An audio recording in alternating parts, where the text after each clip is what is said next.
And there we go. Welcome, Mm-hmm. everyone. Welcome. So, let us introduce our panel. Hello, everybody coming in from chat. But hey, Dave, welcome. It's been quite a Hello. while since you've been over It here. has. We've been chatting though, and on We all the have. platforms. All of a sudden, you're a social butterfly. It's like great. Like I can find you anywhere. This is I very have cool. more free time now. Yes. And Rekkr, thank you for joining us and being awake at 3 a.m. in the morning and Absolutely. listening. I really It's the appreciate it. witching hour. I can't miss the witching hour. Oh my, it's a bit ominous there. I don't know. Hey Jin, thank you for joining us. Amber, and I see both Rekkr and Dave in the chat with myself, but I can see people coming in. I see the number rising up there slowly, but we'll get going. But this was your idea, Dave. Yes, after catching what Rekkr and I were doing weekly Yeah. with, with the 48 laws of power. And it is It, very interesting to watch your video the other day also on it. Wait. well, I have to admit, I've never read the 48 Laws of Power, but heard about it. And power is one of those subjects that I loved while doing philosophy. So I thought it might be interesting to bring in a new take It, it is. or In several new takes. or it could be a new take in a lot of different angles, but what I have found about discovering, discussing power in general is that the takes all kind of bleed into each other. Like, They do.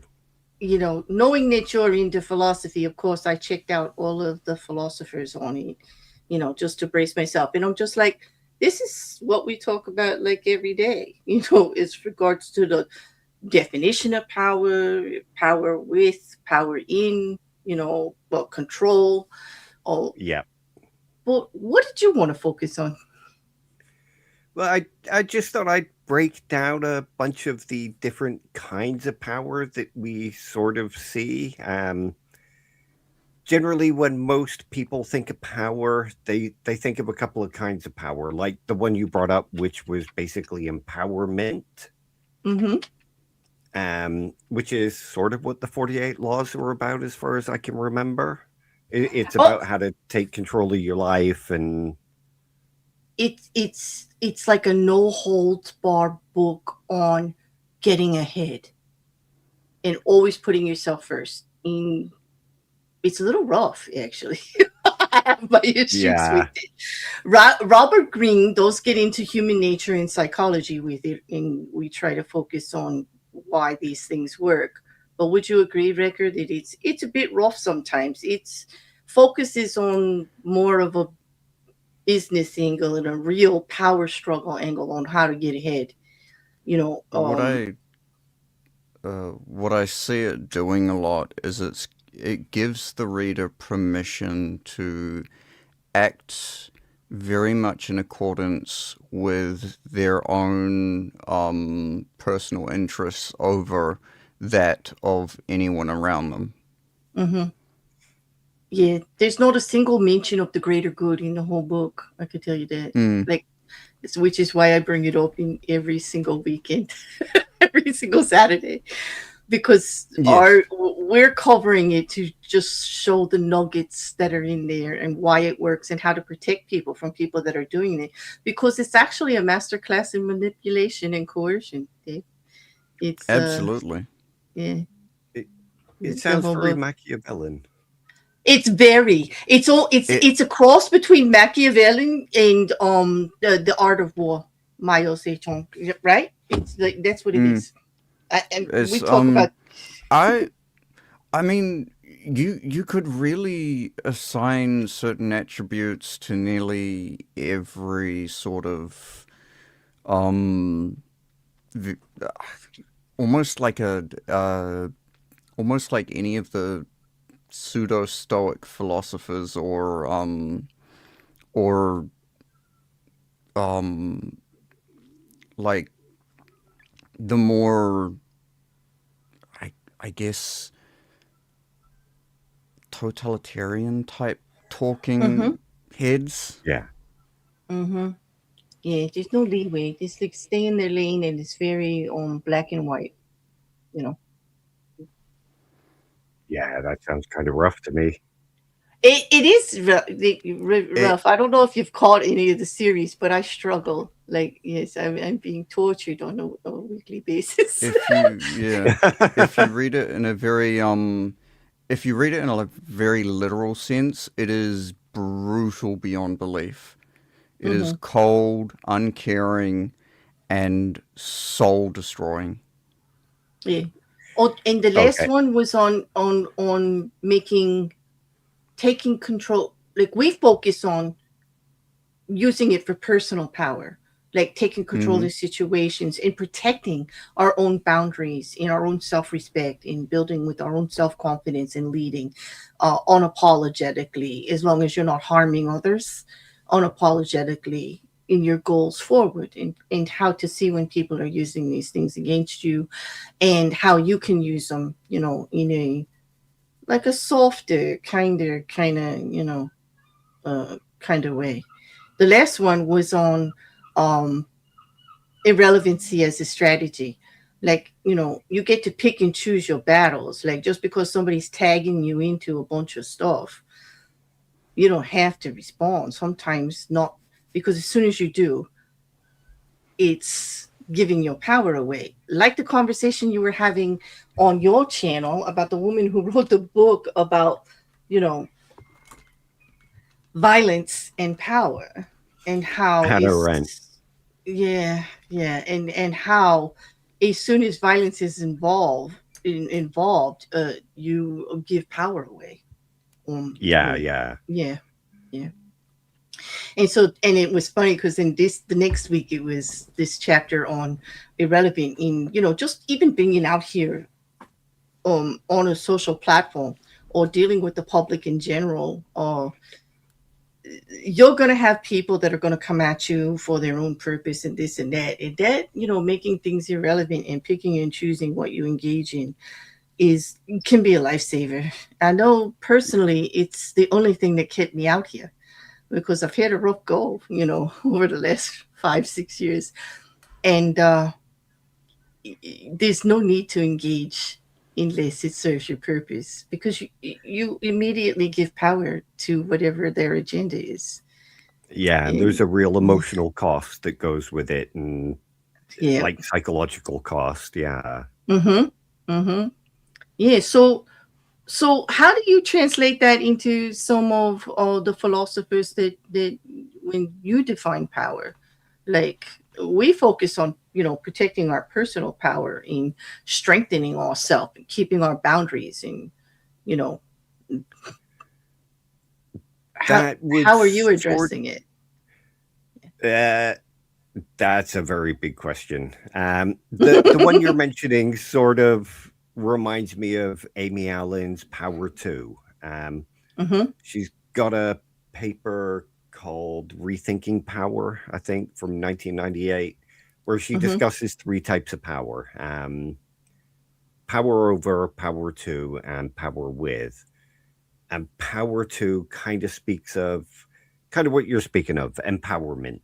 Um, Mm-hmm. it's the ability to achieve your goals despite having constraints put on you, kind of thing. Mm-hmm. Um, although the way you're describing 48 laws of power, it's both a sense of power to and trying to achieve a sense of like power over other people. Yes, it is. Yes, very much. So break down the other two. What's this power over? Well, power over is the main one that's studied, because, and it's the kind of power that I think most people think of besides power to. Power over, there's several different definitions, and it sort of started with Max Weber in the Mm-hmm. 50s. He was like a sociologist. And sorry, I've got notes because my No, brain is go ahead. frazzled. Um, he defines power as the probability that one actor within a social relationship will be in a position to carry out their will despite resistance. And that's Mm. sort of the power that I suppose most people think of intuitively. It's sort of like the schoolyard bully, or if you think about Trump asserting trying to assert power over other countries or over his citizens, or like Kim Jong Un, it's power is just the ability to enforce your own will on other people, um, and I feel S- like that's how con- a lot of people see power.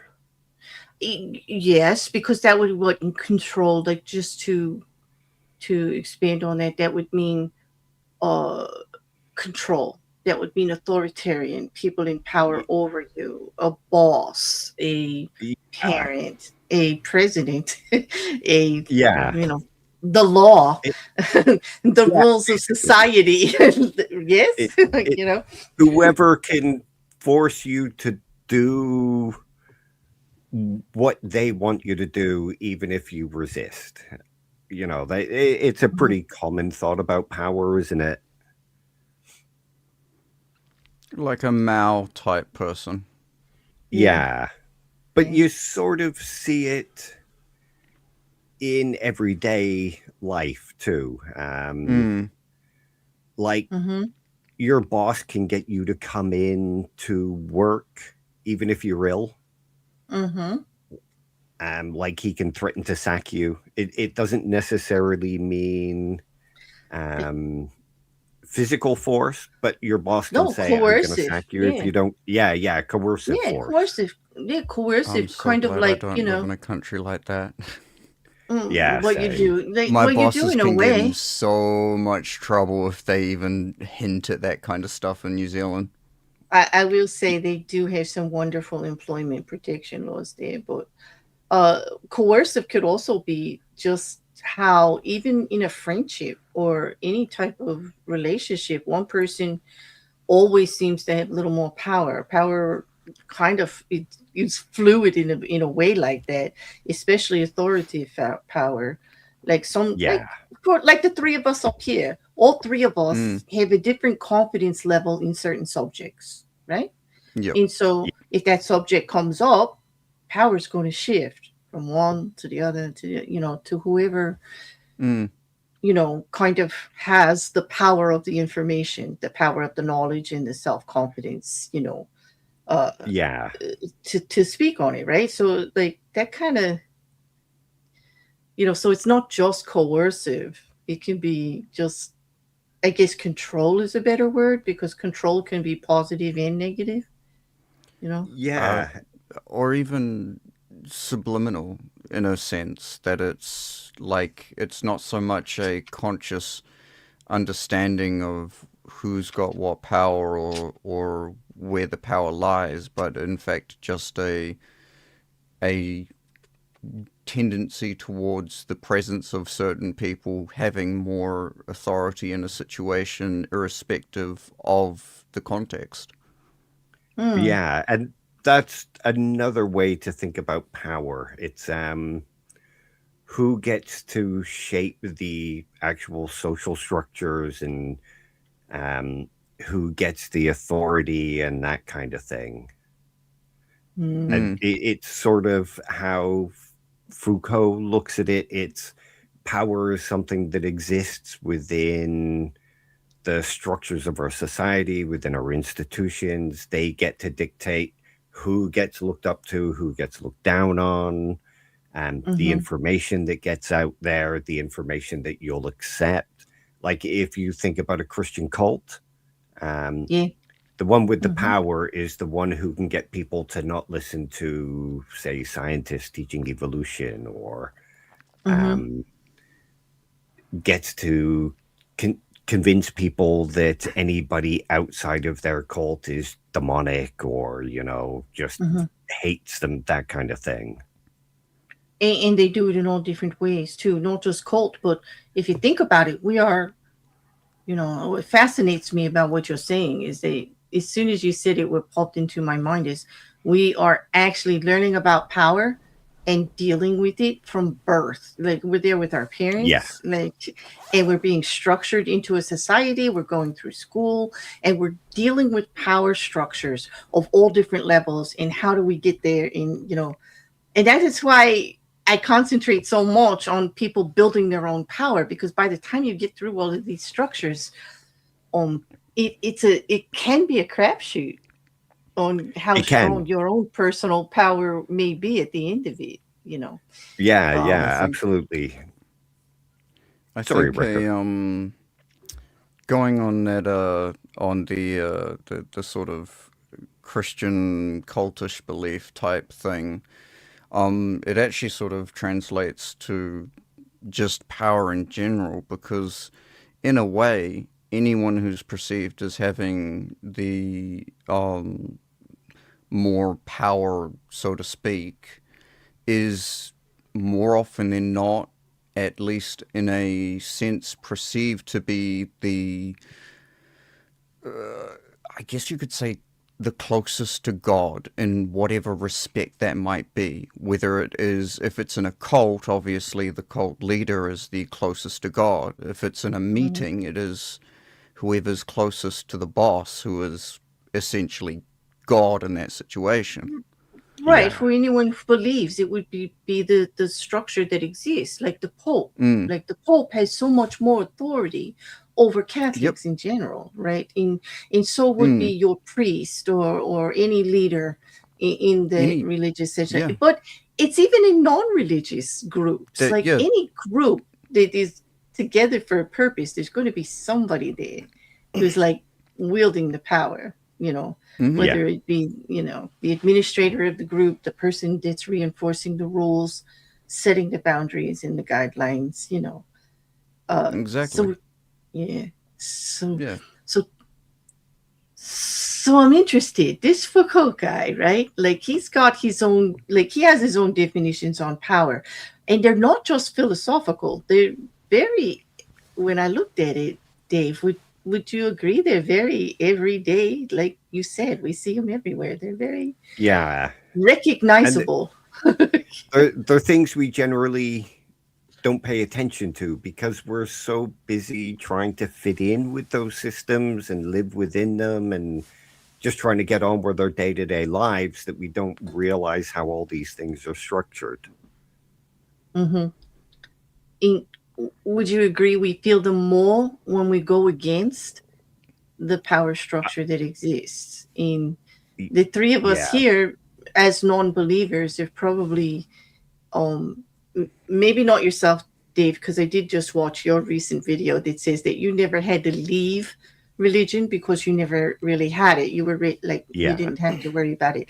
But I know myself from coming from a very religious family where everyone believed I was like the black sheep, and leaving yeah, that power structure to where like they love me and they care and respect for me, but there's a big difference there. And yeah, it's one that can't be navigated without the loss of power. Like yeah. in those conversations, in that situation, in my family, somebody loses power. In, being a bit And to independent and headstrong, it wasn't going to be me. Well, yeah, So, that's it. To some extent, they feel themselves lose that power over mm-hmm, you mm-hmm. because they no longer have that structure to fit you into. Um, Exactly. It took them a long time to realize I wasn't taking anything away from them. There was a lot of cajoling, there was a lot of trying to convince, there was a lot of begging, pleading, and oh my gosh, and yet I never put any constrictions on them. I just stayed consistent. I don't mind that they do what they do. It's fine for them. It's just not for me, but I was lucky enough to be headstrong enough to keep my boundary intact. Like I didn't doubt myself, you know. It was It's well, uncomfortable for almost many years. Yeah. it's What? almost like by by moving away from or not wanting to be associated or have anything to do with religion. I guess people can often, or the more religious people often see it as being or seeing yourself as being above their religious figure Mm-hmm. because you yeah, don't subscribe to their ideologue. yeah. Yeah. They'll Yeah. see it as like you hear this a lot from religious people. You just don't want to submit to an authority or a higher authority, Mm-hmm. and that Mm, sort of what you've just said sort of captures that. Um, but the problem is you're not submitting to their authority. Mm-hmm. They use that higher thing as a means of constraining your choices and constraining what your beliefs are. Mm-hmm. Um, and by breaking free from that sort of structure of constraints, you've broken free from the kind of power that they're trying to exert over you. mm-hmm. Exactly. Exactly. It can be tough, and I kind of feel for people because in that situation alone, you're like you love your family, you respect your family. It doesn't change how I feel about them, but I don't trust them to know better than I on my Yeah, belief. And that yeah, was really hard for them to accept. It was very easy for me to accept that they're going to believe what they want to believe and they believe they're right. And they are fully entitled to do that. And I don't take anything away from them for it. I don't think any less of them. It makes them happy. It makes them comfortable. It gives them their own boundaries and their own guides that they go by. So I'm fine with it. But where I'm not fine is where you try to force that on me as if there's something wrong with me, like it makes me less of a person, like somehow, because I'm not the same as you. And that was rough. Like, but not yeah, so much for me as it is them. Because I tell you, we celebrate Christmas, we celebrate the holidays. The only thing I stopped getting invited to Easter dinner because that's very religious, and like, yeah, but that's fine with yeah. me. That was fine with I me. mean, my family And always celebrated Christmas. It's just a fun holiday. it is. It was sharing. It was family. Like we turned it in. And if they wanted to go to church, or, in as my aunt got older and she wanted to go to church and she couldn't go herself, I took her. It doesn't have to Yeah, mean anything to me to be gracious and make her happy and give her something that gave her joy. I just don't believe like that. I'm fascinated. Ember, you're right. Boundaries are very hard to learn sometimes. I don't think we're born with them, to tell you the truth. But I don't. I think we have to learn them. Yeah. Yeah. I think definitely boundaries are something that's learned through trial and error, depending on how you're brought up, or if your family teaches them at a very young age, then you learn them less trial and error. They It, become part of your nature. yeah. Yeah, Would, depending on the power structure, though, in the relationship, are they your boundaries or theirs? Like, that's the question when it comes to power, right? I think. I think. Of, Oops, sorry, Ricker. no, go ahead. I was just going to say that that is sort of the kind of thing that Foucault was talking about. Mm-hmm. Somebody else's boundaries become yours because of the power structure that's involved. Um, but as you've shown, eventually you might come across another set of structures that you feel empowers you that little bit more, and you break free from them and Mm-hmm. gives you a sense of your own power. Exactly. Yeah. No, I think he's got, like, I liked what he has to say about it philosophically. It kind of matches how I look at it, Yeah. in how I see power everywhere. Um, in all of our relationships and what we do. I mean, you just can't get away from it, you know. No. And it's sort of like, I'm not a big fan of Nietzsche talks about how humans live by the will to power, where we're all Mm-hmm. struggling to find power and look, fit in power. And I think he's kind of right with that. All of life is basically just a negotiation of power, what you have, what other people hold over you. Um, but also fitted in such a way that we don't actually see it going on because, like I said, we're so busy trying to live our lives. We're trying to feed ourselves, feed our Exactly. families. Yeah. Yeah. I don't even think we realize when power comes and goes, like, in situations, until it it prevents us from doing something we took for granted, or we're trying to do go for. Like, it can happen, unfortunately, in troubled relationships even more. Like, this would be something, if Luke was here, we would be bringing up. Like, if you're dealing with a narcissist, or you're dealing in a very controlling relationship, and like, it happens without you even knowing it, like the loss of power on your side and the loss of your boundaries and things like that, and how these other ones are just taking over everything before you even Well, know it. that's one way that somebody called Stephen Luke looks at power. Yeah. Power is when someone has the ability to shape your preferences.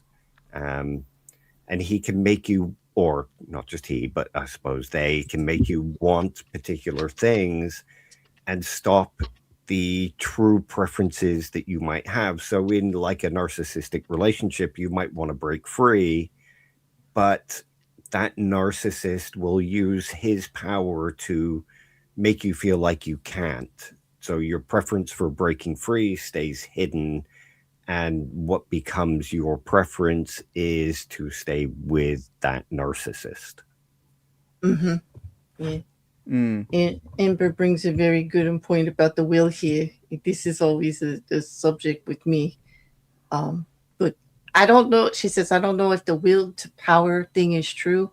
It's a very broad claim, so technically unfalsifiable. But in practice, most people are only interested in power to the extent it is a means to an end. And that is very true. Um, we see that more often. Like, people focusing on power when it is something they're trying to achieve, or if somebody's in the way of getting something that you want. You know. For some people, power is a goal. Like you see people take positions because they might have a Oh. need to satisfy some desire for power Mm-hmm. that maybe they've been brought up to feel, or it's just who they are. But I think for most of us, it's we want power to be who we are, to be our authentic selves. We might want power in a business relationship because it means we can get what we want.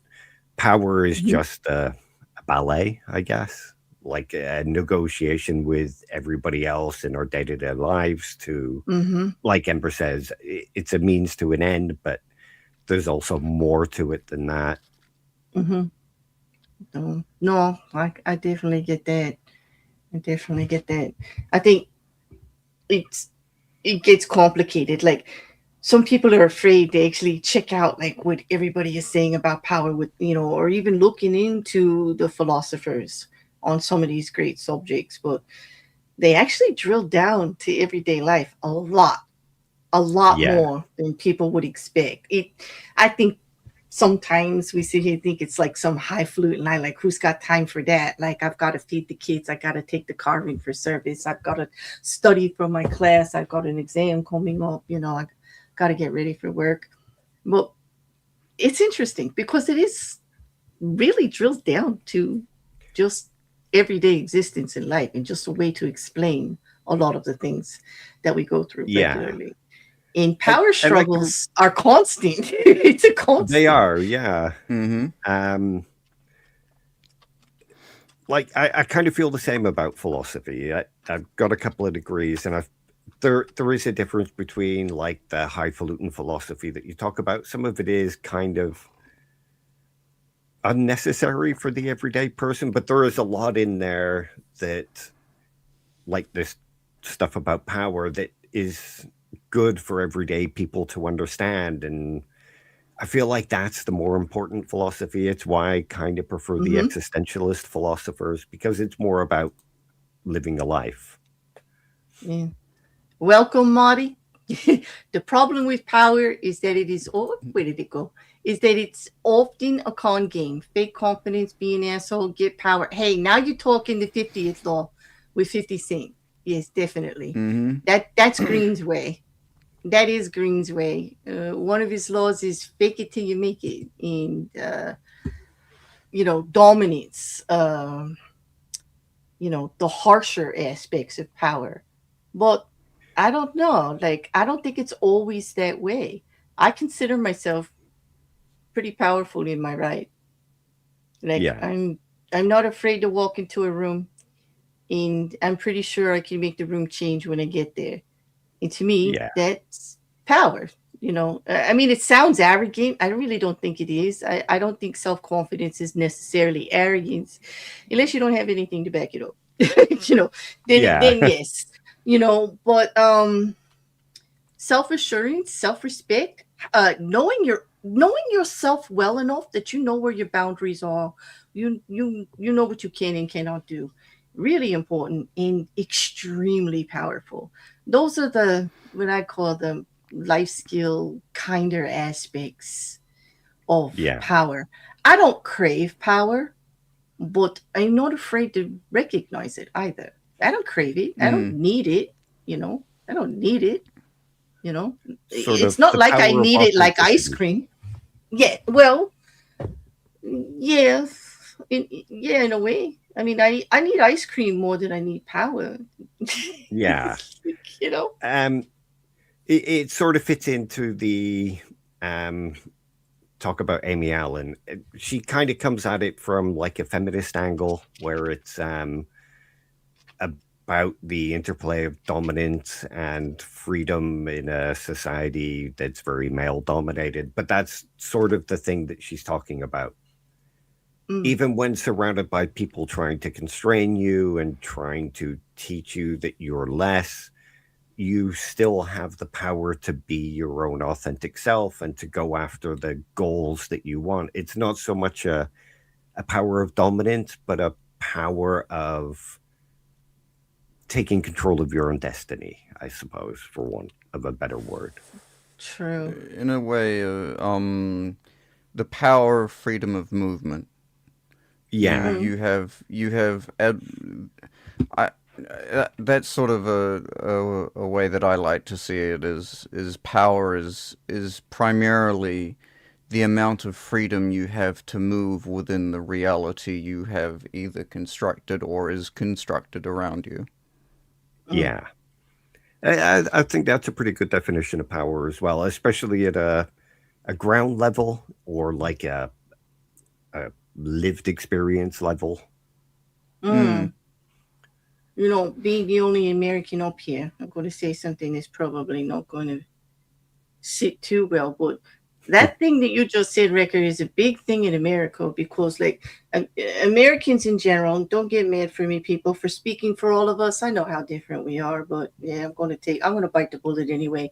And say that Americans like base this whole thing on freedom, and yet what I see here in America is just power. It's power.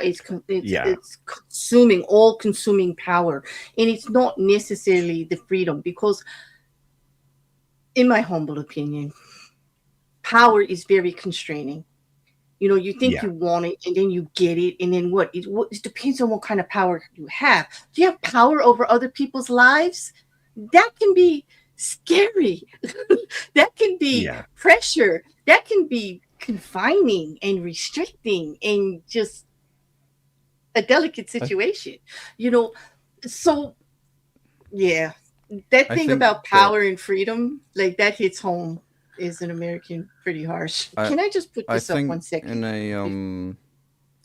Thank you, in Native. a sense that's sort of where you have to start actually defining and categorizing the power, whether it is like as you said, if you have power over people, then you have to control them or direct them in some sort of way. Where if it's like, for instance, power over your own personal time, it's Mm-hmm. literally just you have to decide what you're going to do in the next hour and why it's to get cake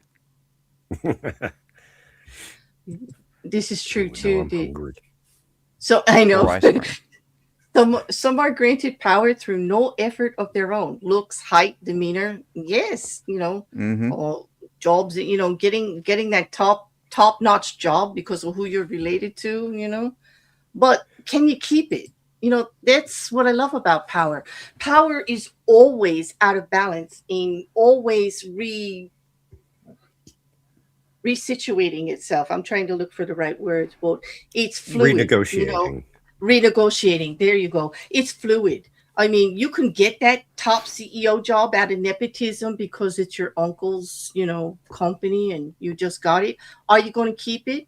Like if you're not making the money and you're not the best one for the job, or somebody wants it better, somebody's hungrier for it, or somebody's just a little bit better at that power thing than you're not going to keep it.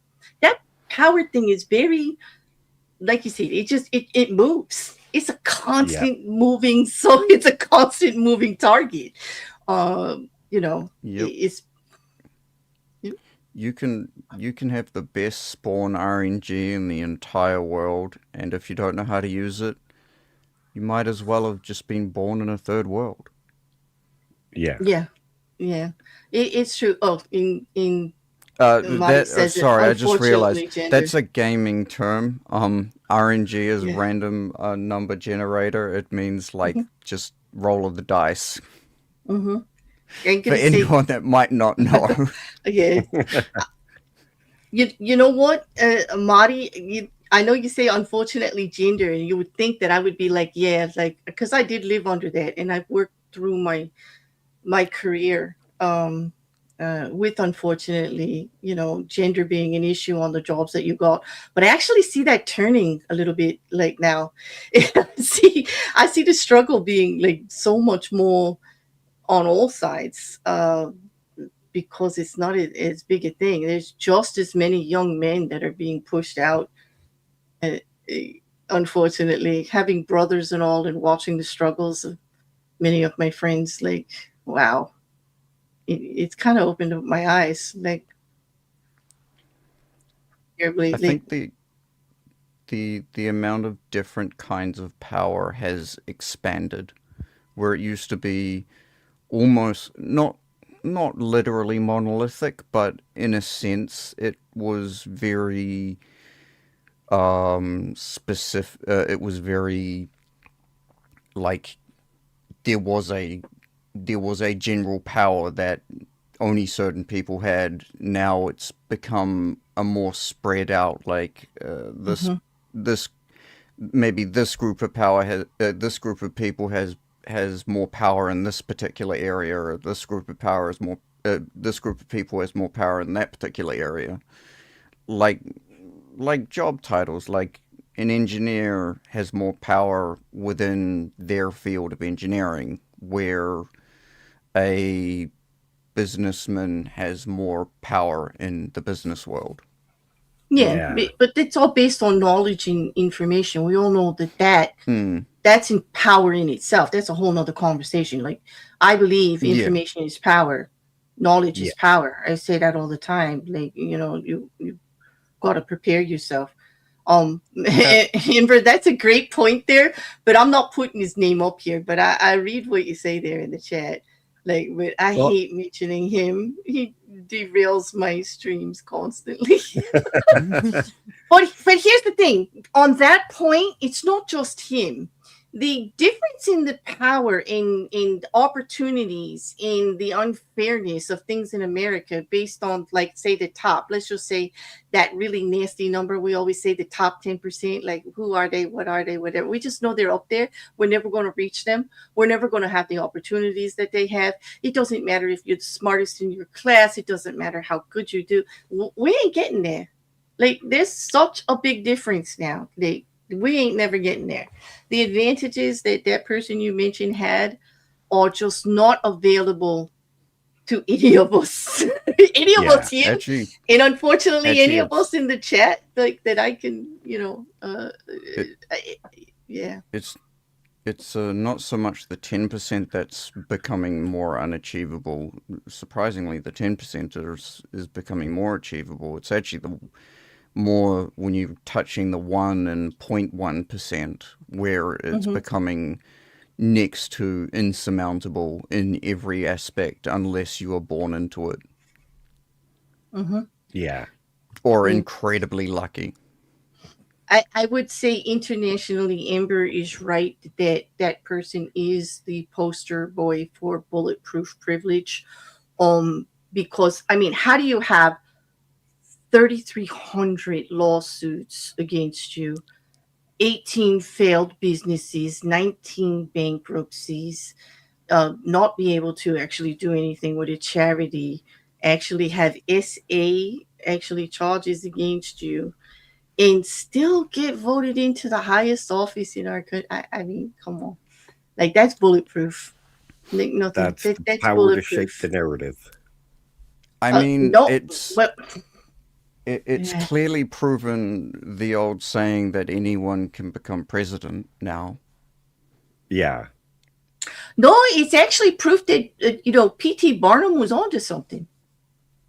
Well, I mean, there's that too. Yeah, Barnum was great. He was a charlatan. He sold snake oil to Yeah. everybody, and they liked it. Yep. They loved it. And They wanted it. yeah, They knew it wasn't anything. Here's the thing. Ex- Just like the poster boy, because that's what I'm going to call him from now on. Thank you, Ember, because, like, thank you. The poster boy. Everybody knows that it's a crack.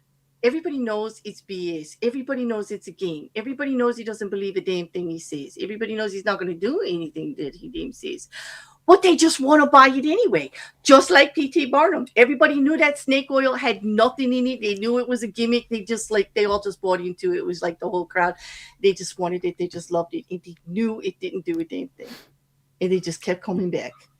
Do you know why it's? Do you know why it works so well, and why situations like that work so well?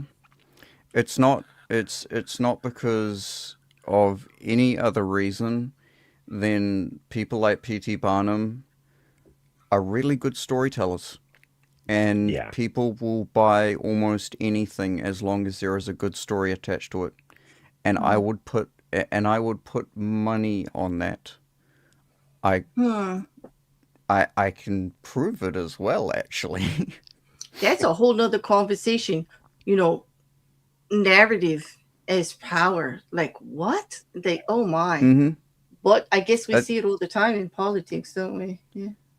Well, Sure. more often than not, the person that can spin the best story is the one that gets the most, uh, I guess, in a sense, power. I mean, look at all the great leaders, all the people that inspired people. It wasn't through anything really other than action and a great story, an Mm, inspiring speech, something that compelled people to want to not only listen but buy into, in a sense, whatever is being sold or being offered. yeah, Storytelling is probably the most rawest form of power you can have. Yeah. yeah. I'd say that's a tool in the power toolkit. That great oration, use of language and words definitely can add Not to a just person's power. Yeah. And I should say it's not just the words either, but it is how you can um how compelling you can actually make what you're saying sound, because you can say something incredibly inspirational, but if Hmm. you deliver it like you've just walked out of a swimming pool that someone's pushed you into while you're wearing a $30,000 suit, people are going to laugh at you. It's Yeah. true, but Amber brings up a good point because if we're going to talk about power here, is it actually the story that is powerful or the podium from which you speak it from? The story, 100% the I story. don't Actually, know there's a because really good there example are of it. because depending on how successful you are, people don't hear your stories. How many people on an everyday basis hear your story, my story, Dave's story, anybody's in chat story? Like they're coming from a podium. Like it's from the place they're coming from to be able to tell the story that gives it the power. I would I Yeah. say That, that how well they tell it does add to it. But I mm, do actually believe the platform they're speaking from may actually have more power than the story itself. I don't necessarily think so. I don't think that the podium so much is a deciding factor. I think it is an enhancing factor, because a terrible speech spoken from the greatest podium in the world is still a terrible speech and everyone's But going to when laugh at I you. In mean, fact, it'll I come across as even worse. but when I But speak of podium, I just mean from the level on which you have the opportunity to tell the story. Like who you're telling it to it from, in what position you're in to do it. Like, are you a politician? Are you the president? Are you the professor in a class? Are you a figure of authority? yeah. That power level that you have. I guess what I'm trying to say is your level of power in the situation greatly has a lot more importance than the story that you tell. the Or Well, power. podium, this. I'd Sorry. say that the podium is a supplement to it, not so Mm. much a deciding factor. It can make a great speech even better, but it can't make a bad speech I'm great. pretty good with words. I can pretty much talk about anything. I have that confidence. But even I know that I would not get the same response with the greatest speech ever as the president of the United States. If that's what I'm talking about, the podium. Like it Yeah. doesn't matter my skill level in storytelling or what story I have to tell. If I don't have the podium power behind it, I don't have the ears. I don't have people paying attention. I don't have the respect. I don't, the giving, Well, that man would have. that As actually insulting as that that that is to me to what admit that they would listen to no him over me, yeah, I actually could recognize that. That coming here's the from the thing podium though. he comes from, they're going to listen to no matter what bullshit he says. Like, better Well, than they will that me. that's the point though, because yes, you may have the superior story, but the enhancer, for instance, being the president, is a huge, insurmountable mountain to actually accomplish. Like, that is a enhance. That's like pulling a 21 and is it blackjack or or cards. It's a perfect flush. Mm-hmm. It is not so much the deciding factor, but it is an enhancer at a level that is just insurmountable. Mm. But let's say you were, I don't know, um, a a going against your senior minister of parliament, and you were also a minister of parliament that had that had a little less seniority to them, but general level, you're still going to dominate absolutely, even though they are technically on a higher Yeah, but podium. you just proved my point though. Like we're at least on semi-equal podium. Like they, Mm-hmm. coming from your level of power when you go to speak on it is really going to be the winner, the loss on it. Well, Well, but we should this is yeah. Go sorry. go ahead, Dave. No, go ahead. Mm. I was just going to say this is something that a couple of philosophers called Backrack and Barat spoke about. It kind of Mm-hmm. sounds like a lounge band, but it's a Mm-hmm. couple of philosophers. There's a sense of power where power comes from the ability to control the conversation. And that doesn't just mean having the loudest voice or, being able to shout somebody down, that kind of thing. But it's about whose voice actually gets to get out there to begin with. Um, so what you're talking about there, you could see as a sort of interplay of empowerment and somebody else's ability to control whether or not your voice actually gets to get out there. Mm-hmm. Yeah. So Mm-hmm. um, you could be the best speaker in the world, but unless you get the opportunity to speak, Mm-hmm. there's no power for you to be had from how good of a speaker you are. And the dullest person in the world could have all the power because he just doesn't let you speak. Yep. Mm-hmm. This is And an example here. Just right, personal example from Ember. She spoke at last year's ARC protest, and absolutely everyone agreed it was far and away the best speech. But she wasn't invited back this year because her platform is too small. yeah, and that happens a Yeah. lot within the atheist and skeptic community. Mm-hmm. Um, In all communities. I mean, it's not and just them. yeah, Like, yeah. and there's a sense of agenda controlling as well. So even if you make Mm-hmm. the best speech, if you're not saying the things that those above you want to be said, you can be Right. excluded. Right. Because you got to fit into that narrative and that agenda that you don't even know because the people in power are the one controlling it. Yes. Yeah. Yeah, absolutely. Hey, Sal, welcome. Yeah. Well, you Mm-hmm. know, just to switch it up a little bit because that's getting really deep. We get some really a little bit off track here. Well, one thing you mentioned to me when we were talking back and forth Dave, was comparing Foucault in the Truman Show and how it kind of aligns with the control and the coercion in everything. For those of you that don't know what I'm talking about, the Truman Show was a movie with Jim Jim Carrey, Carrey. and it was about having everything you do filmed. It was kind of like being in a fishbowl, and it was like a fake world like about him, and it was like a TV show. His whole life was a TV show under the control of one man. Like, yeah. Yeah. um, Um, I find the Truman Show to be a gold mine for philosophical content. Probably better than The Matrix because it's fun, it's funny, but you can find stuff about epistemology, skepticism,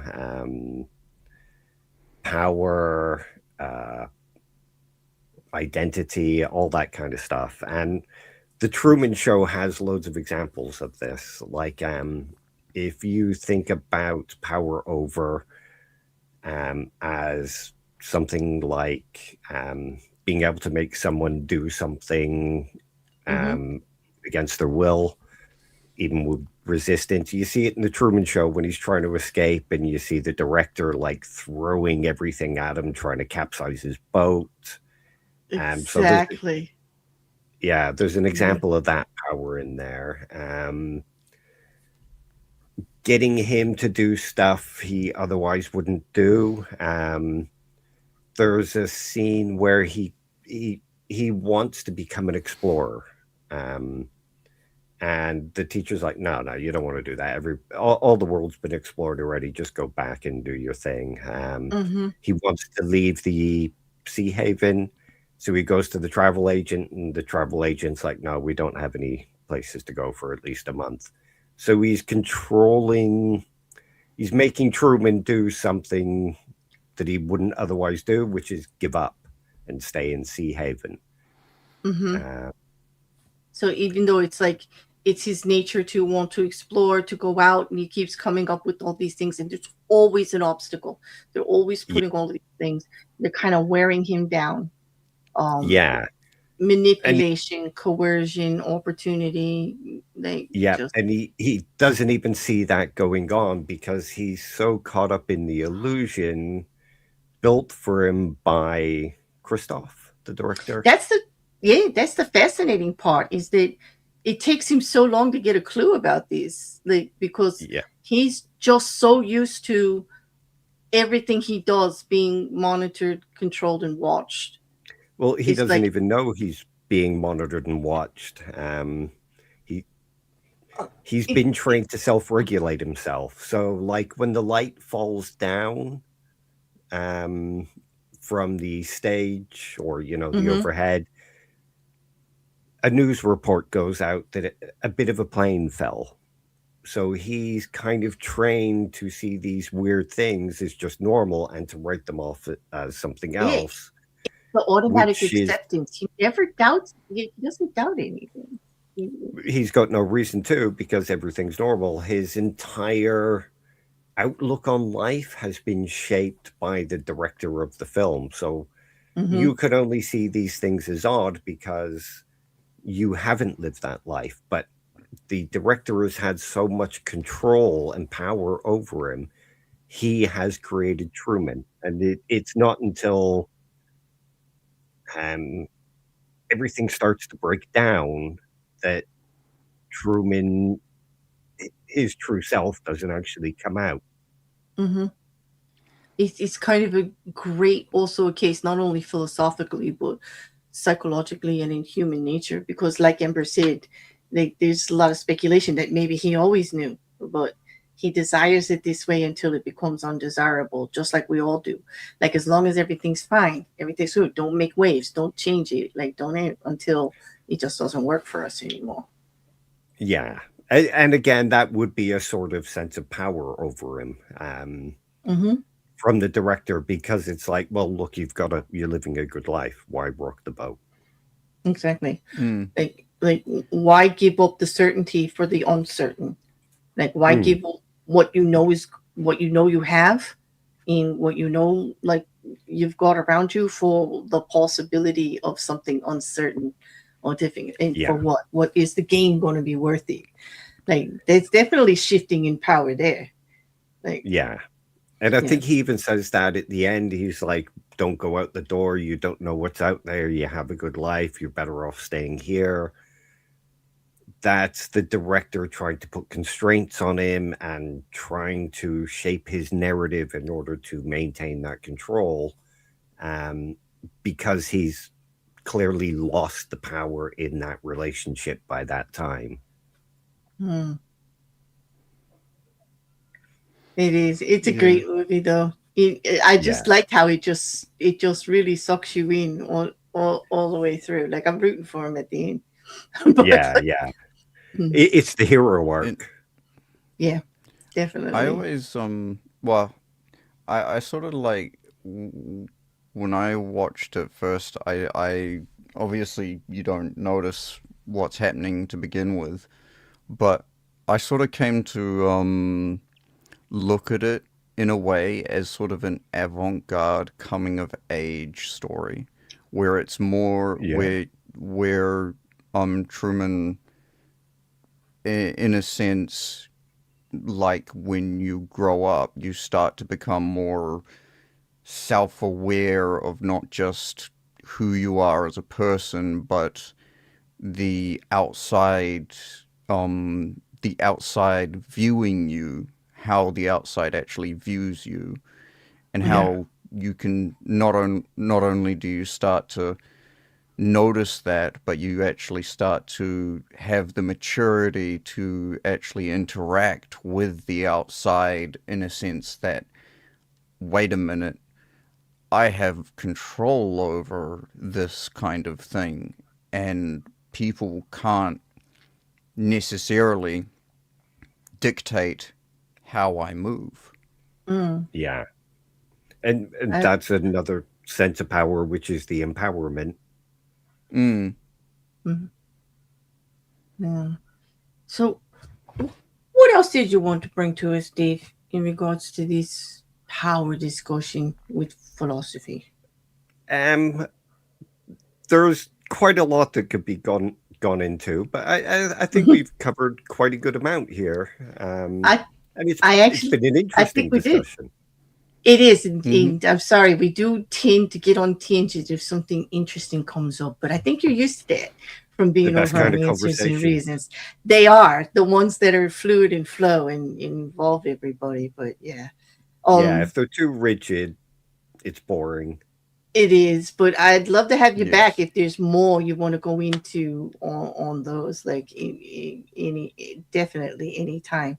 I think if you want to like, how would you like wrap it up, especially with your take on the Truman Show in Foucault? Like, if you had I'd to say, explain why those are parallel, I actually see them as parallel, like the way that he explains it when I went over yeah, his ideas about coercion and manipulation and all of that. yeah, So, and self-regulation. That's mm-hmm, another big one from Foucault. We're trained to self-regulate ourselves to constrain our own empowerment, which is an interesting thing, and you sort of see that in the Truman Show as well. Um, I'd say that power is a very complicated thing. I know I say that about everything, especially where philosophy is concerned, but um, most people see power as either this or that. But power, there's so many different dimensions to it and different like faces to it and perspectives. And it's one of those things that's overtly observable, but also kind of insidious. Um, and you really have to sort of look at all the structures of society and look at mm-hmm, the social relationships going on, and you'll see all these kind of things about power going on. And if you want empowerment, you really have to kind of look at that. But also, power is so ingrained into our society that sometimes you have to accept that there's only a certain amount of empowerment that you can get. mm-hmm, Like, because, like you mentioned, being born into the right family will make a huge difference to the amount of power that you can actually have over yourself. mm-hmm. It, Mm-hmm. yeah, and it depends on the kind of power you're looking for too. There's great Yeah. power in empowering others. Like Yes. there is great power in just self-assuredness in not needing power. Like, Yeah. having a simple life. Um, you know, I guess it depends on how much you can control your own life. Well, there's Yeah. also a good sense of security and power in knowing that sometimes people may know a little bit better, like in trusting the societal norms and things that we put into place and the laws of the land, like Yeah. that. It, living in harmony with that can be great power also. I mean, there's so Yeah. many different levels. It's almost like the word power, it's just one of those things that we all know what it is, right? We're all talking about it, but there's so many different things you can apply it to, and you can take it on a different tangent in every way. Yeah, Like, that's it. It's not something you can quite put your finger on mm-hmm, because it's just this amorphous thing that is just there in all mm-hmm, of our relationships and in all of society. And Yeah. information, and yeah.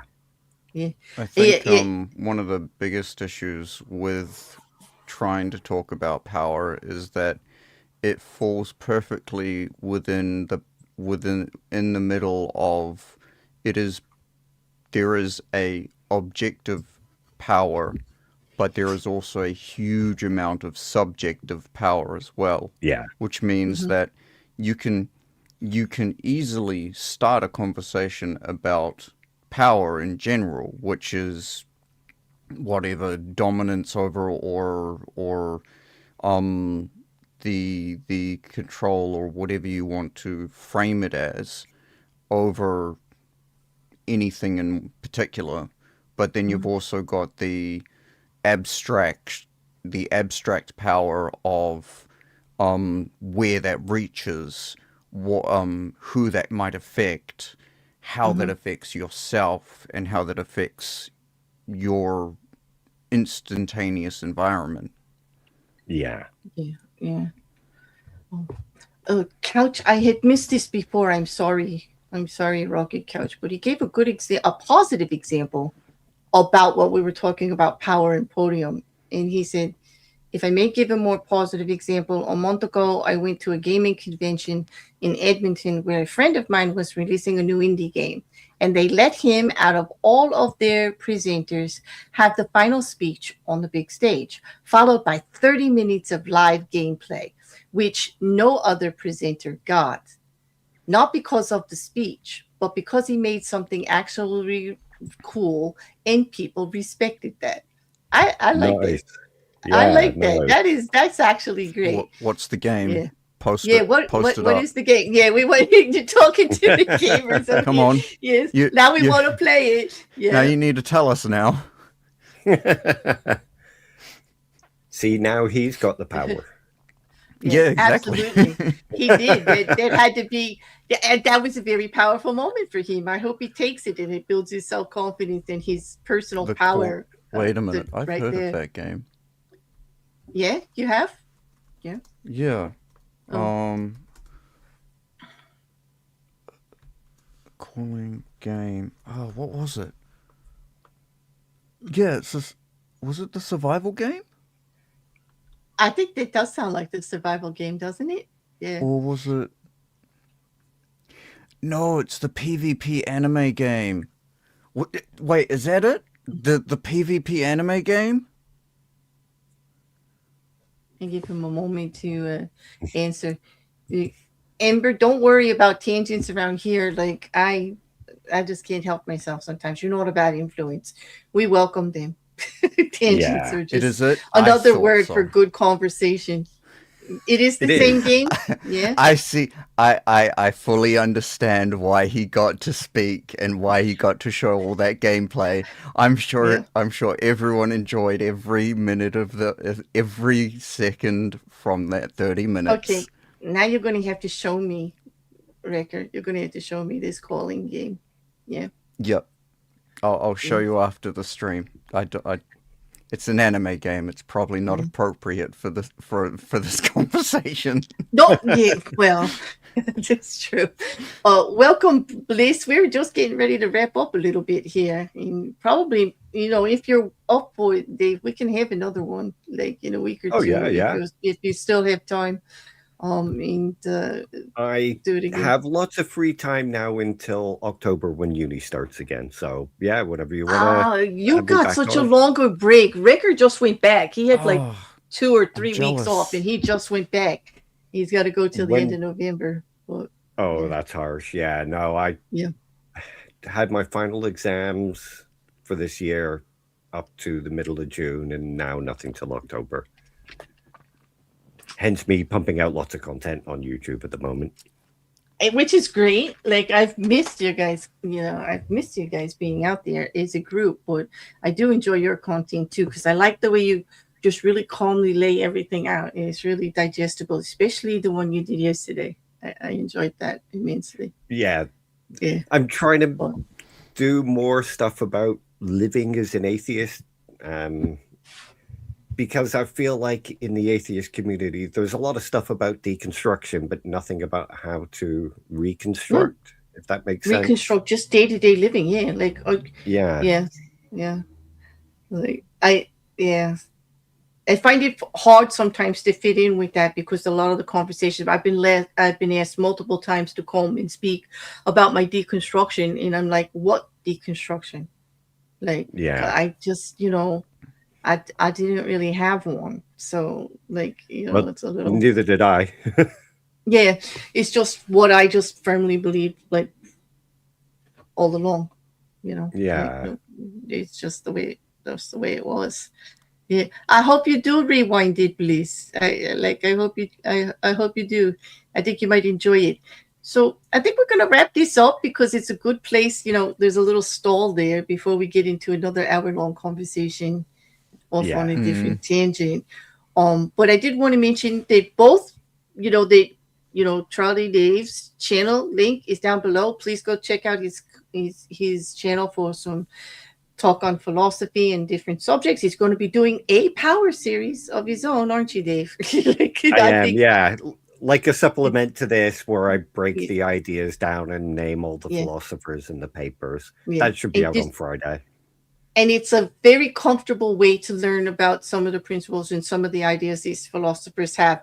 And I think I recommend you guys just check it out. They're not really long videos, and they actually can give you a comfort in knowing that it's actually quite reasonable. A lot of it, it's not what it's not what people would think, like highfalutin up here, like stuff that you can't actually like digest Yeah. in. I It try makes not it to be very stuffy. comfortable. Yeah, you're not stuffy. No, because I've actually we watch like the movies we talk about, on that next our next library chat, because I'm very excited to be doing more library chats live like this on Yeah. one topic, a one topic discussion. And my next one is going to be next Wednesday in the afternoon, also around 3 o'clock, and it's going to be with Ember. And it came across just a random comment in the chat. We got talking about Jackson Pollock and the great debate of, control or chaos. And so we'll be tackling that conversation in the And that's artwork. one that I won't Yes. be a part of because I would just be throwing wrenches here and there all the time because No, I yeah, love talking art. I yes, ruin things. we could do one for you special when you have time, Rekkr, and you can throw all the wrenches you want. Like we could do. And then after that, I think Bliss Chris is in the chat also. We're gonna be doing something you might be interested in, Dave. Obsession. I have Ooh. another little thing I used to do once in a while, and it's called Claire Ruins It for You, where we dissect the movie. We talk about everything, the beginning, the ending. We tell you everything that happened. So if you haven't seen the movie, you don't want to come watch our video. I watched that last week and loved it. I thought everybody's It's been kind of complaining about it, but I thought it was great. there's so much hype about it. I can't wait. And Bliss mentioned it in her chat. Uh I think it was yesterday or the day before, was it, Bliss? Or even last night. I don't know. It was quite recently. And we're going to get together and schedule that. That's going to be a lot of fun. But I'm kind of glad to see some of you here in the live chat. I thank you very much for showing up in the chat and keeping us company while they do it. And for those of you up there in the corner, and I can see you, I see the eyeball that says you're up there. And welcome. And I hope you'll meet us in the comment section and let us know what you'd like to see as one-off topics or how much more about power you would like to hear about. Go check out Dave's channel and meet Rekkr and I here next Saturday to continue our series with the 48 laws. We're almost there. We're almost there. We got, what is it, chapter 37? Yep. I will survive this. I didn't think I'd survive the 50th law because that was rough. And I did. And I that did took make a little it bit through. of coaxing. Yes, it did. Well, it took a couple of chapters to get me through this one too. I didn't know. Like, I think it wasn't until like the 10th one that I started to get comfortable that I was going to make it. But there were a few in there that you were a little bit like, oh God, what are we doing? I think last week encouraged me because I speak about making things irrelevant that aren't really going to, help you in any way, like they're just going to be a burden, like you Yes, don't owe anybody anything. I speak on that all the time. absolutely. That's like my soapbox. So I got real comfortable with last week's, like, Hmm. so I'm energized, so I'll be ready for And the our next monkey wrench you show me. and our next one's going to be just as good because it's all about creating a compelling spectacle, like creating the great story. Oh, so that okay. I'm going to have to brush up because you're going to be really ready for that one. I can tell. Okay, I am the yeah. spectacle, Anyway, thank you so in much my for humble joining us. opinion. Mr. Humble. That's his nickname, Dave, by the way. With that, and now you know why we call him Mr. Humble. But thank you. Thank you so much for joining us, Dave. I look forward to the No, next thank one. you for inviting me I on. Yeah, really do. yeah, looking forward Yeah. to it. And All great to right. meet you, So Rekkr. yeah, It's good to it meet you was too, fun. Dave. Yeah. Yeah, Thanks for staying up for us, Rekkr. You could go to bed. We Yeah. could go to bed. We could go to bed now. I'm probably not going to sleep. That coffee. Once I finish that coffee, yeah, I'm up. I just finished one too, and I was going to tell you the same thing. I'm not going to be to sleep until tonight now because of that. Yep. Yeah, that's what happens. We'll have to go find some anime or something. But on that, everybody, enjoy the rest of your day, Dave, and I You hope to see you too. all soon. Thank you, everybody in the chat, and we'll be back again soon. Definitely Saturday. Okay. See you. Bye.